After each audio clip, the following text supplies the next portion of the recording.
Merci d'écouter la radio nationale du Mali. Il est 13h à Lakaguemou dans les sacs de Yelimani et partout au Mali.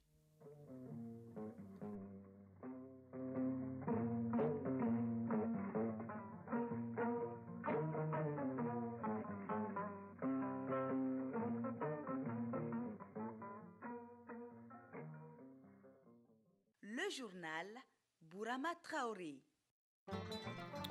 Les titres.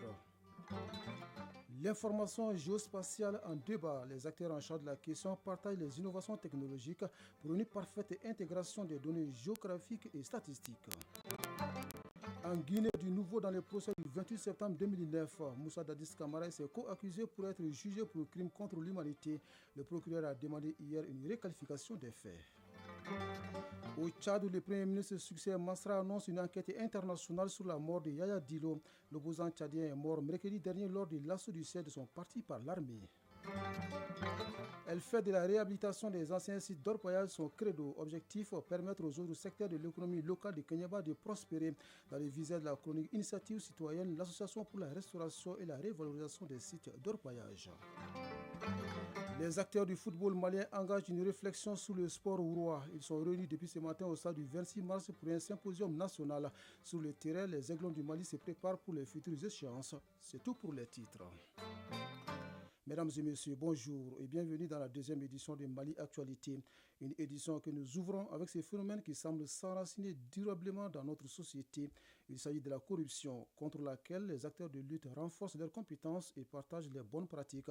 C'est à la faveur d'une formation à l'initiative de l'Office central de lutte contre l'enrichissement illicite et la Commission indépendante contre la corruption de Hong Kong.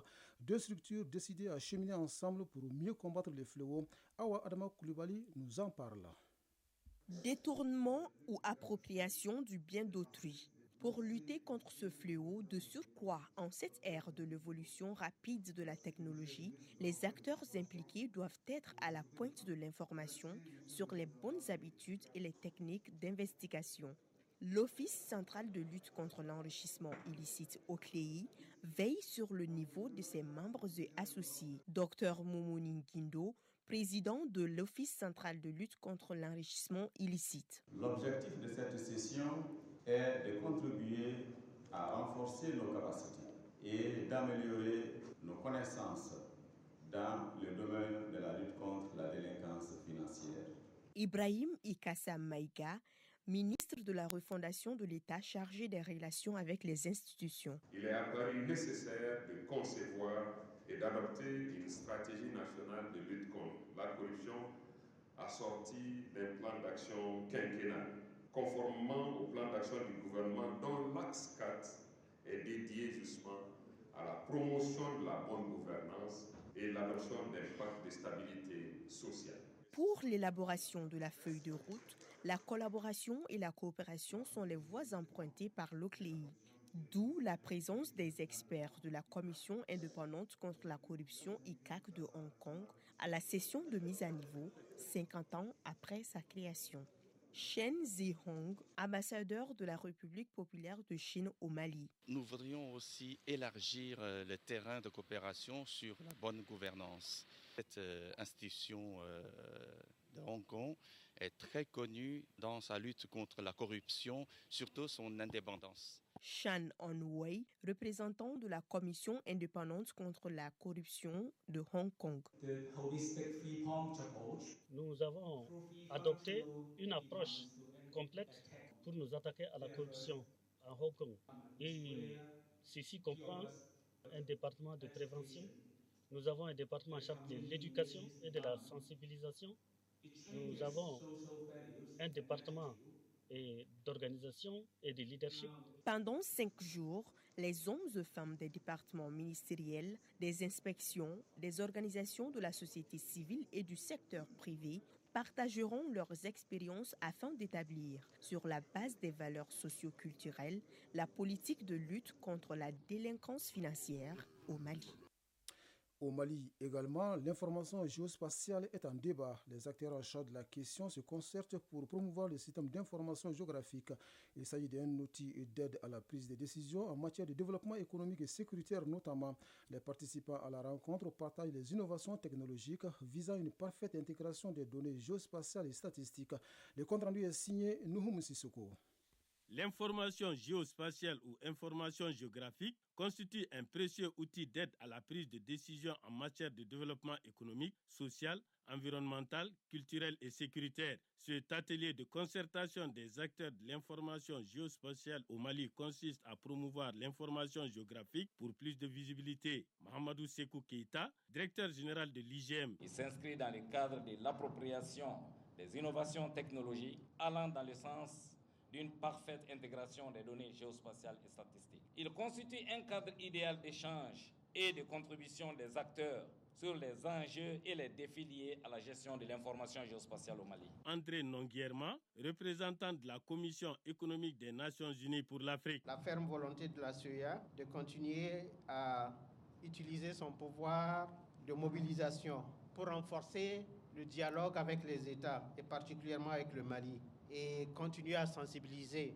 en sorte que l'information géographique, les sciences et les technologies géospatiales puissent imprégner chaque jour, chaque aspect de la vie de nos sociétés. L'information géographique présente un intérêt pour des initiatives et des actions en vue de sauvegarder la paix, mais aussi de parvenir aux objectifs de développement durable. Mama Djenepo, secrétaire général du ministère des Transports et des Infrastructures. Les crises internationales devenues récurrentes du fait de la mondialisation, des pandémies et des conflits géostratégiques représentent à la fois des défis et des opportunités pour les organisations internationales, régionales et communautaires, qui peuvent, par le biais de la coopération internationale et au bénéfice des principes humanitaires qui les fondent, tirer le meilleur parti des progrès et des innovations pour travailler avec les États à l'avènement d'un monde meilleur. Cet atelier de concertation des acteurs de l'information géospatiale au Mali est organisé par le ministère des Transports et des Infrastructures à travers l'IGM,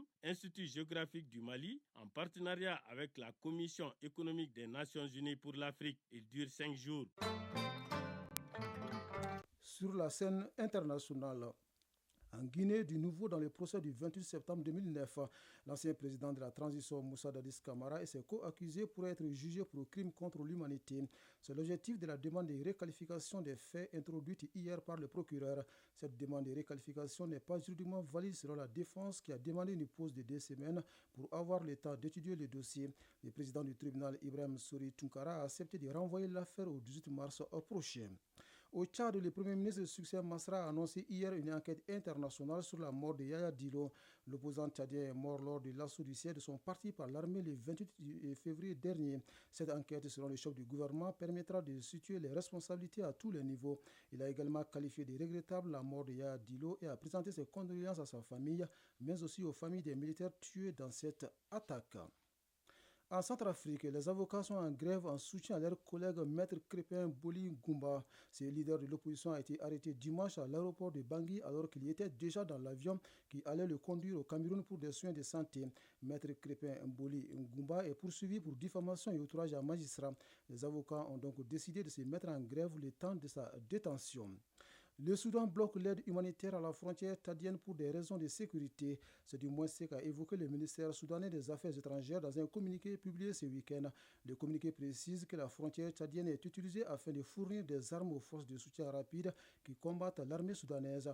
Le ministère des Affaires étrangères invite donc le programme alimentaire mondial à se ravitailler sur le marché local soudanais. En Suisse, le procès historique d'Ousmane Sonko entre dans sa dernière ligne droite. L'ancien ministre gambien de l'Intérieur est accusé de crimes contre l'humanité, torture, enlèvement ou encore exécution extrajudiciaire des faits commis sous l'ancien président en exil Yahya Jammeh. Hier, la procureure a demandé la prison à vie lors de ses réquisitions. Pour le ministère public, aucun doute, Ousmane Sonko a joué un rôle de premier plan dans le système criminel de répression mis en place à l'époque. Les avocats des victimes et d'Ousmane Sonko vont désormais se succéder jusqu'à la dernière audience prévue le vendredi prochain, durant laquelle Ousmane Sonko va prendre la parole et l'affaire sera ensuite mise en délibéré. En Turquie, le président de l'autorité palestinienne Mahmoud Abbas sera reçu ce mardi à Ankara par son homologue turc Recep Tayyip Erdogan. Il sera question des efforts pour accélérer l'acheminement de l'aide humanitaire aux habitants de Gaza et des négociations pour y cesser le feu. La Turquie dit suivre également de près les pourparlers interpalestiniens dans lesquels elle tente de jouer un rôle. L'Iran a exécuté plus de 800 personnes en 2023. C'est ce qui ressort du 16e rapport annuel des ONG Iran Human Rights et Ensemble contre la peine de mort publié ce mardi. Ces ONG dénoncent un chiffre effroyable et une situation du pays extrêmement préoccupante. C'est la seconde fois en 20 ans que le nombre d'exécutions dépasse le seuil de 800 personnes par an selon le rapport.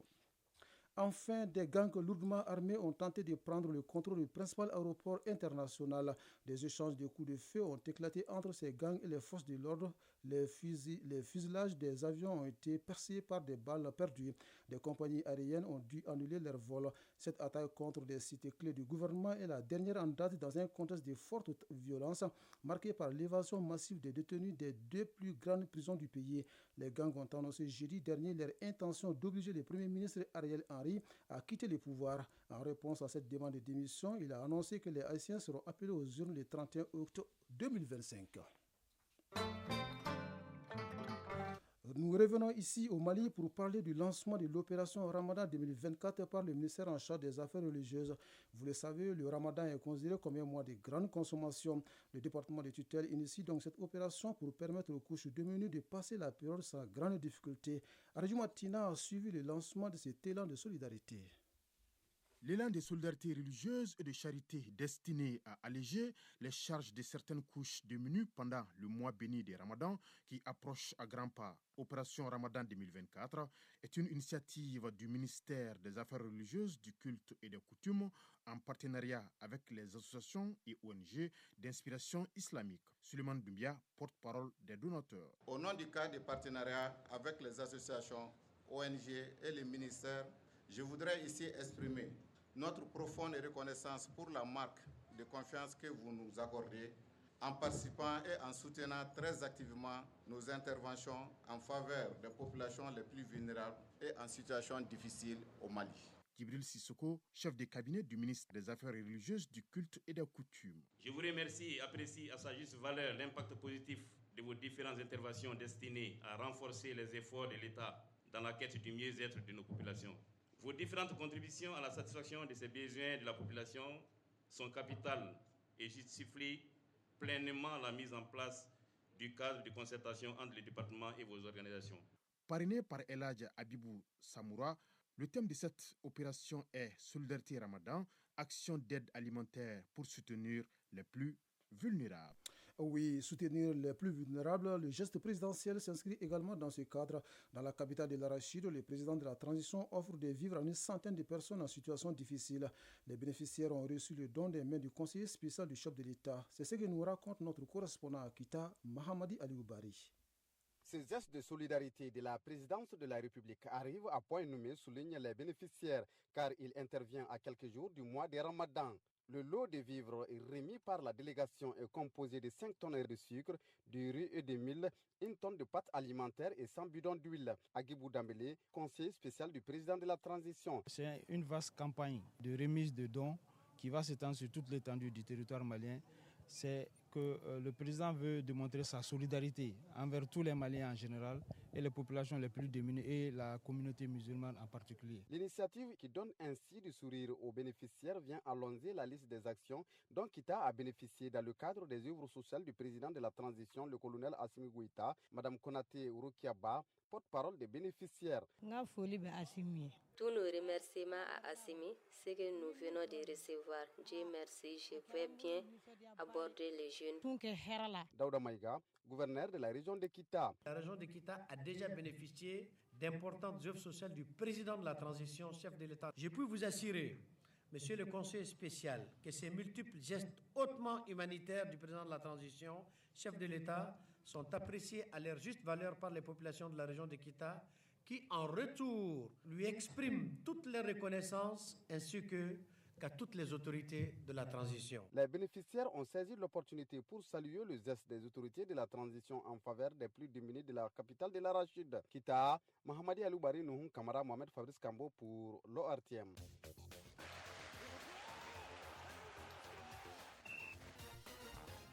Ce générique annonce donc la page sport. Pour l'animer, je reçois dans ces studios Siragatou Sissé. Bonjour. Bonjour, Brahima Traoré. Les acteurs du football malien sont réunis au stade du 26 mars. C'est à la faveur d'un symposium national ouvert ce matin. Oui, durant 3 jours, les participants vont mener des réflexions approfondies et diagnostiquer les problèmes autour du football. Le symposium national sur le football malien est une initiative du ministère en charge des sports. La cérémonie d'ouverture était présidée par Abdul Kassim Ibrahim Fomba, le ministre en charge des sports. Les travaux sont présentement en cours, nous signale notre reporter Airi Djouma Tina. De la discussion jaillit la lumière. Les conclusions de ce symposium seront attendues ce jeudi. Sur le terrain, les Aiglons du Mali se préparent pour les échanges à venir et un défi attend les sélectionneurs Soumaïla Koulibaly. Oui, médaillé de bronze à la Coupe du Monde des cadets Indonésie 2023, le technicien Soumaïla Koulibaly tentera de franchir un palier avec cette génération. Pour ce faire, il a convoqué 20 joueurs locaux composés de plusieurs anciens cadets. Soumaïla Koulibaly et ses garçons ont commencé les entraînements le 2 mars dernier à Kavala, les compétitions sous-régionales en ligne de mire. Hors du Mali, pour parler de la Ligue des champions d'Europe pour les 8e de finale, retour début ce soir avec 2 affiches intéressantes. Bayern Munich, Lazio Rome et Real Sociedad Paris Saint-Germain. Coup d'envoi de ces 2 rencontres, 20h temps universel. Le Bayern Munich, battu à l'aller 1-0, est dans l'obligation de renverser la vapeur pour ne pas dire adieu à la Ligue des Champions dès les 8e de finale. La Lazio de Rome, elle de son côté, voudra bien confirmer son acquis du match aller. La Real Sociedad, avec 2 buts de retard, reçoit le Paris Saint-Germain. Les Espagnols courent derrière les quarts de finale depuis 1983. Quant aux Parisiens, ils restent sur une élimination en 8e de finale l'année dernière.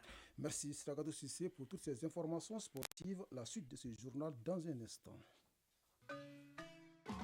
Initiative citoyenne.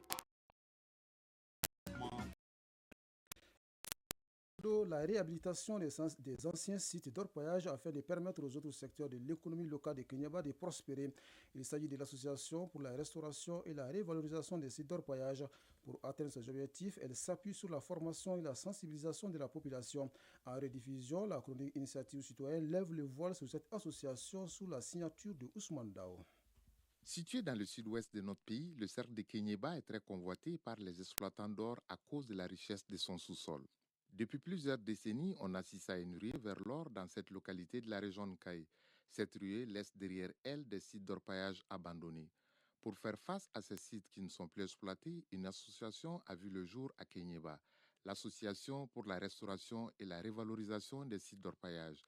Elle œuvre depuis sa création à la mise en valeur des anciens sites abandonnés. Djeli Mouri Damfaga, président de l'Association pour la restauration et la révalorisation des sites d'orpaillage abandonnés. Si nous ne faisons pas grand-chose dès maintenant, il sera trop tard parce que les activités de l'orpaillage impactent d'autres secteurs de développement, notamment l'agriculture et l'élevage. Et par conséquent, si nous essayons de restaurer vraiment dans les sites-là, les autres secteurs économiques seront préservés. Non seulement ça va créer d'autres emplois, mais aussi ça va prospérer l'économie locale. Ça va éviter les accidents qui sont faits dans ces sites abandonnés-là. Les sites restaurés aussi vont être révalorisés à des fins agricoles, maraîchères, qui seront gérés par les communautés locales. Avec des moyens limités pour ses ambitions, Arasso a adopté la sensibilisation et la communication, mais compte également sur l'appui du département des mines et de l'environnement pour mieux coordonner ses activités. Nous comptons sur l'aide de l'État surtout, le ministère de l'Environnement, le ministère des Mines, pour que vraiment les activités de restauration soient vraiment une activité au niveau national. Les activités de restauration et de révalorisation des anciens sites d'orpaillage sont tellement difficiles, sont tellement coûteux qu'il est difficile que nos cotisations puissent couvrir vraiment ces dépenses-là. Et nous collaborons aussi avec le cantonnement des eaux et forêts de Kéniéba et d'autres acteurs aussi. La mairie de Kéniéba nous soutient ainsi que le conseil de cercle. La principale difficulté à laquelle l'association est confrontée est la réticence très souvent de la population. Djeli Mouri Damfaga, président de l'association pour la restauration et la révalorisation des sites d'orpaillage abandonnés.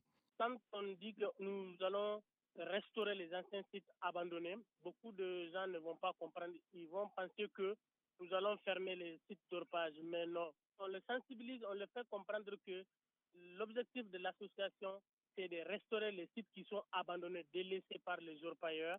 Et donc maintenant, nous avons sensibilisé la population dans ces domaines-là, les orpailleurs surtout.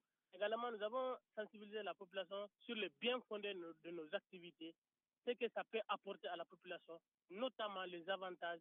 Arasso reste convaincu que chercher de l'or est bien, mais si rien n'est fait pour réhabiliter les sites d'orpaillage abandonnés, dans quelques années, aucune autre activité génératrice de revenus ne pourra se développer à Kéniéba.